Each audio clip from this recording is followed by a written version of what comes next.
Hello everyone, Gautam is education hub पर आप सभी का बहुत बहुत स्वागत है। उम्मीद है आप सभी अच्छे होंगे, एग्जाम की तैयारी अच्छे से जारी होगी।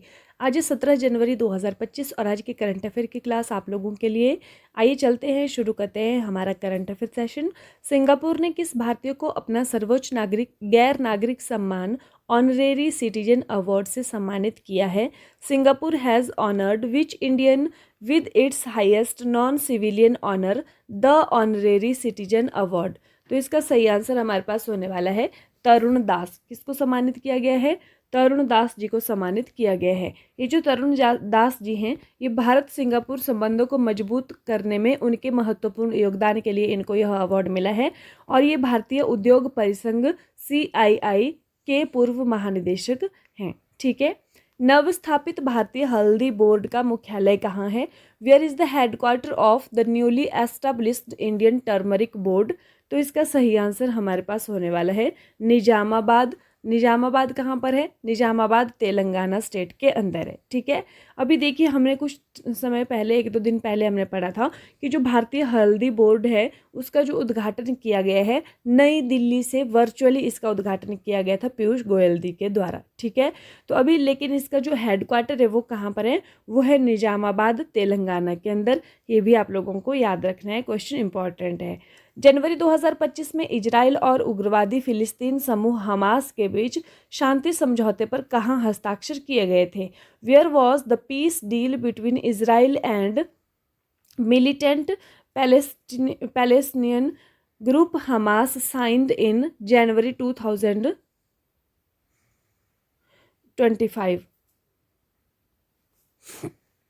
तो ये जो फिलिस्तीन समूह है हमास जिसको हम बोलते हैं, और इजराइल के बीच में ये शांति समझौते पर हस्ताक्षर हो चुके हैं। ठीक है। अब कहाँ पर ये हस्ताक्षर हुए हैं? तो यह हस्ताक्षर किए गए हैं दोहा, कतर के अंदर। ठीक है। अब हस्ताक्षर जो हो उसमें गारंटर देश कौन कौन से बने हैं? तो एक तो कतर बना है, एक मिस्र बना है, और एक बना है USA मतलब संयुक्त राज्य अमेरिका। ठीक है। किस भारतीय कंपनी ने फायरफ्लाई नामक भारत का पहला निजी हाइपर स्पेक्ट्रल इमेजिंग उपग्रह तारामंडल प्रक्षेपित किया है? Which Indian company has launched India's first private hyper spectral imaging satellite constellation called Firefly? ठीक है। तो यह बोल रहे हैं कि फायरफ्लाई नामक का भारत का पहला निजी जो है हाइपर स्पेक्ट्रल इमेजिंग उपग्रह को लॉन्च किया गया है। तो किस कंपनी के द्वारा जो है वो इसको लॉन्च किया गया है? ठीक है। तो यह किया गया है पिक्सल के द्वारा। किसके द्वारा? पिक्सल के द्वारा। यह जो पिक्सल कंपनी है, कहाँ की कंपनी है? ये बेंगलुरु में स्थित है ये कंपनी पिक्सल। ठीक है। कौन सा देश दूसरे ICC अंडर-19 महिला T20 विश्व कप 2025 की मेजबानी कर रहा है? Which country is hosting the second ICC under-19 women's T20 world cup 2025? तो यह मेजबानी जो की जा रही है यह मलेशिया के द्वारा की जा रही है। ठीक है। कब से कब तक ये होने वाला है? 18 जनवरी से 2 फरवरी 2025 तक ये चलने वाला है। अगर हम पूछें कि इसमें भारत जो टीम है उसके कप्तान कौन है, तो उनका नाम है निक्की प्रसाद। ठीक है। स्पेन में स्पेनिश राजदूतों के वार्षिक सम्मेलन को संबोधित करने वाले पहले विदेश मंत्री कौन है? Who is the first foreign minister to address the annual conference of Spanish ambassadors to Spain? इसका सही आंसर होने वाला है हमारे भारत की जो विदेश मंत्री हैं डॉक्टर S जयशंकर, उन्होंने इनको संबोधित किया है। झुंड ड्रोन हमले के खतरे का मुकाबला करने के लिए डिज़ाइन की गई स्वदेशी माइक्रो मिसाइल प्रणाली का नाम क्या है? What is the name of the indigenous micro missile system designed to counter the threat of swarm drone attacks? तो इसका सही आंसर हमारे पास होने वाला है भार्गव अस्त्र। ठीक है। कौन सा नाम है? भार्गव नामक अस्त्र है, यह जो है इसके लिए डिज़ाइन किया गया है। क्यों? जो झुंड ड्रोन मतलब जो झुंड ड्रोन है उसके हमले के खतरे का मुकाबला करने के लिए। ठीक है। भार्गवस्त्र इसका नाम है, भार्गवस्त्र हथियार प्रणाली। भारत सरकार के विज्ञान एवं प्रौद्योगिकी विभाग ने देश के पूर्वी क्षेत्र की अपनी पहली खगोलीय वेधशाला किस राज्य में स्थापित की है? In which state has the Department of Science and Technology of the Government of India established its first astronomical observatory in the eastern region of the country. तो ये बोल रहे हैं कि ये पहली, भारत की पहली तो नहीं है, लेकिन भारत में ये पूर्वी भारत की पहली ये खगोलीय वेधशाला, जो कि किसके द्वारा, department of Science and technology के द्वारा जो है एस्टेब्लिश की गई है। कहाँ पर खोली गई है, तो यह खोली गई है पश्चिम बंगाल में। कहाँ स्थापित की गई है, पश्चिम बंगाल में की गई है। पश्चिम बंगाल में कहाँ पर, पुरुलिया जिले के गढ़पंचकोट क्षेत्र में पंचेत नामक पहाड़ी पर इसको स्थापित किया गया है। और इस वेधशाला का नाम क्या है, इस वेधशाला का नाम है सत्येंद्र नाथ बोस खगोलीय वेधशाला, इसका नाम है। इससे पहले देखिए 5 और हो चुकी है। यह लद्दाख में भी हो चुकी है, नैनीताल उत्तराखंड में, माउंट आबू राजस्थान में, पुणे में गुरबानी हिल्स पर, तमिलनाडु में कवलूर वहाँ पर स्थापित हो चुकी है। अब ये जो है यह भारत में 6ठी ऐसी वेधशाला है, लेकिन पूर्वी भारत की ये पहली वेधशाला है। ठीक है। हाल ही में प्रकाशित एक रिपोर्ट के अनुसार भारत के 2026 तक किस देश को पीछे छोड़ते हुए चौथी सबसे बड़ी अर्थव्यवस्था बनने की संभावना है। मतलब एक रिपोर्ट प्रकाशित की गई है जिसके अनुसार यह संभावना है कि भारत जो है वो 2026 तक चौथी सबसे बड़ी अर्थव्यवस्था बन जाएगा। तो इसमें भारत कौन से देश को पीछे छोड़ के चौथी सबसे बड़ी अर्थव्यवस्था बनेगा, तो इसका सही आंसर हमारे पास होने वाला है जापान। ठीक है। अभी वर्तमान में भारत की क्या स्थिति है, भारत 5वीं सबसे बड़ी अर्थव्यवस्था है, तो संभावना है कि भारत चौथी सबसे बड़ी अर्थव्यवस्था बन जाए 2026 में। और एक रिपोर्ट है PHDCCI के अनुसार फाइनेंशियल ईयर जो 2025 to 26 है, उसमें GDP जो वृद्धि ग्रोथ रेट है वो 7.7% रहने का भी अनुमान है। ठीक है।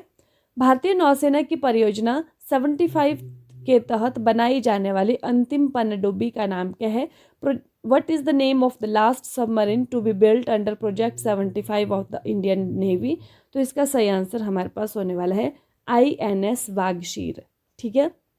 आपको याद हो या ना हो, लेकिन हमने कुछ समय पहले भी ये पढ़ा था कि जो प्रोजेक्ट 75 के तहत कितनी पनडुब्बियाँ बनाई गई हैं, 6 पनडुब्बियाँ। ठीक है। उसमें से अंतिम जो है वो INS वागशीर है। आइए थोड़ा सा जान लेते हैं इस क्वेश्चन के बारे में। अब ये चर्चा में क्यों है ये INS वागशीर। प्रधानमंत्री नरेंद्र मोदी ने, करंट की न्यूज़ ये है कि प्रधानमंत्री नरेंद्र मोदी ने 15 जनवरी 2025 को Mazagon dock shipbuilders limited Mumbai Maharashtra में 3 फ्रंटलाइन नौसेना युद्धपोत, जिनमें से एक INS सूरत है, INS नीलगिरी है और INS वागशीर को लोकार्पण किया। ठीक है। न्यूज़ आपको पता चल गई। क्या किया प्रधानमंत्री ने, जो 3 फ्रंटलाइन नौसेना युद्धपोत हैं, INS सूरत, INS नीलगिरी और INS वागशीर को लोकार्पण किया है। अब देखिए ये जो INS नीलगिरी है यह कैसा है, स्टील्थ फ्रिगेट है, और नई पीढ़ी के स्टील्थ फ्रिगेट विकसित करने के लिए भारतीय नौसेना के प्रोजेक्ट 17A का प्रमुख जहाज है। मतलब क्या है, ये जो INS नीलगिरी है ये प्रोजेक्ट 70A का जहाज है और स्टील्थ फ्रिगेट है। ठीक है। दूसरा देखिए जो INS सूरत है, ये तो नीलगिरी की बात थी, अब INS सूरत प्रोजेक्ट 15B के तहत निर्मित 4 जो गाइडेड मिसाइल डेट्रॉयर श्रेणी के जहाज में से अंतिम जहाज है। ठीक है। और ये जो वागशीर है ये प्रोजेक्ट 75 के तहत निर्मित कलवरी श्रेणी की 6ठी और अंतिम पनडुब्बी है। ये क्वेश्चन इंपॉर्टेंट है आप लोगों के लिए, तो इन सभी बातों पे ध्यान रखिएगा कि INS नीलगिरी प्रोजेक्ट 17A का जहाज है, स्टील्थ फ्रिगेट है, और INS सूरत जो है वो प्रोजेक्ट 15B के तहत 4 जो जहाज बनाए जा रहे हैं उनमें से अंतिम है। और ये जो प्रोजेक्ट 75 है इसके तहत 6 पनडुब्बियों का निर्माण किया गया था, जिनमें से INS वागशीर अंतिम पनडुब्बी है। ठीक है। तो इन तीनों को जो है क्या किया गया है, लोकार्पण किया गया है इनका। अभी देख लीजिए कि और पनडुब्बियों के नाम क्या हैं। पहली जो पनडुब्बी थी उसका नाम था INS कलवरी। ठीक है। फिर INS खांडेरी, INS करंज, INS वेला, INS वागीर और लास्ट वाली INS वागशीर। ठीक है। सॉरी, आपने याद कैसे रखना है, INS कलवरी, खांडेरी, करंज, वेला, वागीर, वागशीर। ठीक है। 6 पनडुब्बी हैं प्रोजेक्ट 75A के तहत। ठीक है। कौन सा, प्रोजेक्ट 75A के तहत 6 पनडुब्बियों का निर्माण किया गया है। ठीक है। कौन कौन सी, कलवरी, खांडेरी, करंज, वेला, वागीर और वागशीर। ठीक है। अभी देखिए जो हमने पढ़ा कि भारतीय नौसेना के लिए 4 विशाखापत्तनम श्रेणी के निर्देशित मिसाइल विध्वंसक बनाने की परियोजना का कोड नाम क्या है? ये जो अभी हमने पढ़ा ना INS सूरत, तो ये क्या है?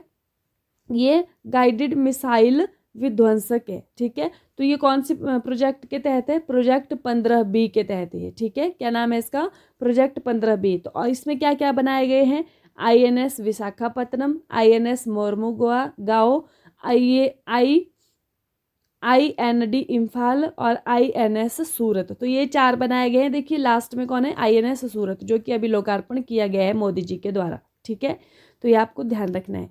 रिवीजन है कल की क्लास का। हाल ही में मकर विलक्कू पर्व किस राज्य में मनाया गया है? In which state was Makar Vilakku festival celebrated recently? तो यह कहाँ पर मनाया गया है? केरल सबरीमाला मंदिर में मनाया गया है। हाल ही में AFI के नवगठित एथलीट आयोग के अध्यक्ष के रूप में किसे नियुक्त किया गया है? तो यह किया गया है अंजू बॉबी जॉर्ज, लंबी कूद की खिलाड़ी हैं ये। हाल ही में भारतीय मौसम विभाग द्वारा 150वां स्थापना दिवस कब मनाया गया है? तो यह मनाया गया है 14 जनवरी को, ठीक है। हाल ही में 3 दिवसीय अंतर्राष्ट्रीय पतंग एवं मिठाई महोत्सव कहाँ पर शुरू हुआ है? तो यह हुआ है तेलंगाना के अंदर। हाल ही में किसे सत्यजीत रे लाइफ टाइम अचीवमेंट अवार्ड से सम्मानित किया गया है? तो यह किया गया है अपर्णा सेन को। राष्ट्रीय हल्दी बोर्ड का शुभारंभ कहाँ पर किया गया है? तो नई दिल्ली में वर्चुअली किया गया है ये, ठीक है, पीयूष गोयल जी के द्वारा। और इसका अभी हमने पढ़ा कि इसका हेडक्वार्टर कहाँ पर है? यह कहाँ पर है? तेलंगाना के अंदर है, ठीक है, निजामाबाद में। हाल ही में प्रयागराज के महाकुंभ नगर में कलाग्राम का उद्घाटन किसने किया है? तो यह किसके द्वारा किया गया है? यह किया गया है गजेंद्र सिंह शेखावत जी के द्वारा। भारत और किस देश ने अपराध मुक्त सीमा सहयोग पर चर्चा की है? तो यह भारत और बांग्लादेश के द्वारा की गई है, ठीक है। सही आंसर बांग्लादेश होने वाला है। हाल ही में नाग MK2 एंटी टैंक मिसाइल का सफल परीक्षण कहाँ हुआ है? तो यह कहाँ पर हुआ है? यह हुआ है राजस्थान के अंदर। नेक्स्ट, हाल ही में आयुष्मान जन आरोग्य योजना को लागू करने वाला 34वां राज्य कौन बना है? तो यह बना है हमारे पास ओडिशा, ठीक है। लास्ट वीडियो में आप लोगों से क्वेश्चन पूछा था कि हाल ही में किसने UIDAI के CEO के रूप में पदभार ग्रहण किया है? Who has recently taken charge as UIDAI CEO? तो इसका सही आंसर था भुवनेश कुमार, जो कि आपने दिया था कमेंट में। आज की वीडियो का क्वेश्चन देख लीजिए। US presidential medal of freedom award से सम्मानित होने वाले पहले पुरुष फुटबॉलर खिलाड़ी कौन है? Who is the first male football player to be awarded the US presidential medal of freedom? Options आपके पास हैं Lionel Messi, Cristiano Ronaldo, Sunil Chhetri या फिर इनमें से कोई नहीं। सही आंसर आप लोग कमेंट करके बताएंगे कि क्या होने वाला है। इसी के साथ आज की जो क्लासिंग यहीं पर समाप्त होती है। Thank you and have a nice day. खुश रहिए, अपना ख्याल रखिए, अपनी तैयारी को डे बाय डे मजबूत रखिए। मिलते हैं कल की मॉर्निंग क्लास में, तब तक के लिए बाय बाय।